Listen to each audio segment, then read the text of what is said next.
AP high court JCG notification release అయింది. Total 50 post vacancies release చేశారు. దానిలో 40 vacancies under direct recruitment and 10 vacancies recruitment by transfer. Application 20th Feb 2025 నుంచి 17th March 2025 వరకు చేసుకోవచ్చు. Hall ticket 7th April 2025 to 16th April 2025 వరకు download చేసుకోవచ్చు. Examination 16th April 2025న జరుగుతుంది. క్వాలిఫికేషన్ డైరెక్ట్ రిక్రూట్మెంట్కి బ్యాచిలర్ డిగ్రీ ఇన్ లా ఉండాలి.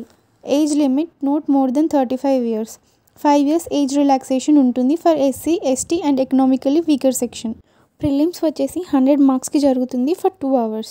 దానిని 1:10 షార్ట్ లిస్ట్ తీస్తారు. దాని తర్వాత రిటర్న్ ఎగ్జామ్ అనేది 3 పేపర్స్ మోడ్లో ఉంటుంది. Paper 1 civil laws, paper 2 criminal laws, paper 3 translation.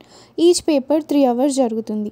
Last time ఇచ్చిన నోటిఫికేషన్ ప్రకారం 40 మార్క్స్ ట్రాన్స్లేషన్లో సెక్యూర్ చేస్తే సరిపోతుంది. అప్లికేషన్ ఫీజు వచ్చేసి 1500 rupees. For SC and ST and disability కేటగిరీస్కి 750 రూపీస్. సిలబస్లో ఓల్డ్ యాక్ట్స్ అయిన ఐపీసీ, సిఆర్పీసీ ఎవిడెన్స్ని మాత్రమే నోటిఫికేషన్లో రిలీజ్ చేశారు. అంటే దీన్ని బట్టి బిఎన్ఎస్, బిఎన్ఎస్ఎస్, బిఎస్ఏ ఎగ్జామ్లో కండక్ట్ చేయరు.